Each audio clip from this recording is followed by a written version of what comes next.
जय हिंद साथियों, आप सभी का स्वागत है शाइन वाईटी क्लासेस में।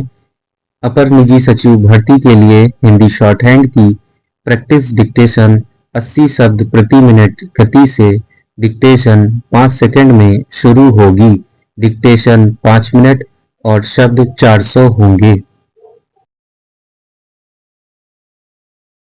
स्टार्ट। महोदय, प्रत्येक माता पिता का स्वप्न होता है कि उनका बच्चा सबसे होशियार बने। कंप्यूटर के इस युग में वह कंप्यूटर जितनी स्मरण शक्ति अर्जित करे।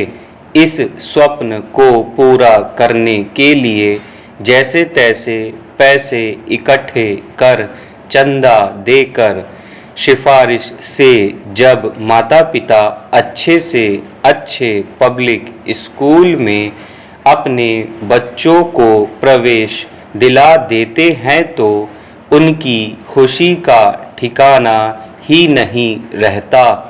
और जब उनका बच्चा बाबा ब्लैक शिप वाली कविता मेहमानों के सामने सुना दे तो बस कहना ही क्या। इन आधुनिक माता पिताओं के चेहरे इस तरह चमक उठते हैं कि जैसे उन्होंने अपने बच्चों के लिए अपना श्रेष्ठतम दायित्व ही पूरा कर दिया है। कई तो ऐसे गर्व का अनुभव करते हैं कि स्वयं अपने माता पिता की अपेक्षा वे उनसे कहीं अधिक अच्छे और जिम्मेदार माता पिता बने। शायद इन आधुनिक माता पिताओं को यह नहीं मालूम कि उन्होंने अनजाने में अपने बच्चों को शतरंज का प्यादा बना दिया है। आज के इस प्रतिस्पर्धा के युग में कई माता पिताओं की यही इच्छा होती है कि केवल उनका बच्चा ही अपनी कक्षा में प्रथम आए।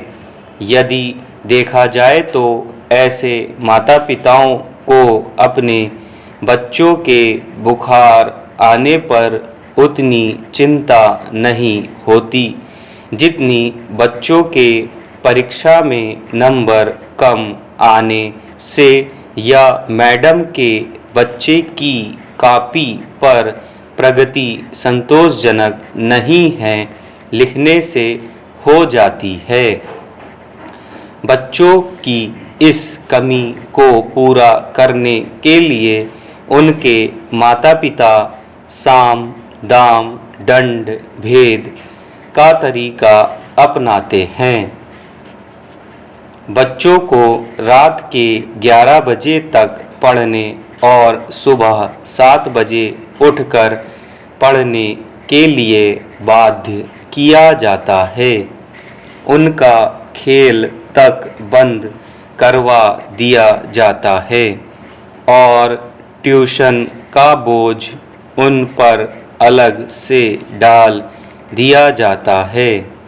क्या माता पिता द्वारा पढ़ाई को बच्चों पर बोझ बनाना उचित है?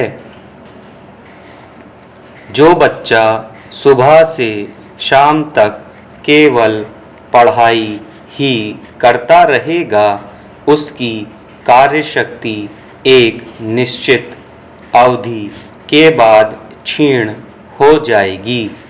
शक्ति क्षीण होने के बाद बच्चे की पढ़ाई में कोई रुचि नहीं रह पाती। घड़ी से बांधकर बच्चों को जबरदस्ती पढ़ाने वाले माता पिता को ध्यान रखना चाहिए कि बच्चा शारीरिक रूप से यदि थका हुआ है तो वह कुछ भी ग्रहण नहीं कर सकेगा। मानसिक रूप से अधिक थक जाने के कारण बच्चा विषय को ठीक ग्रहण नहीं कर सकेगा। स्टॉप।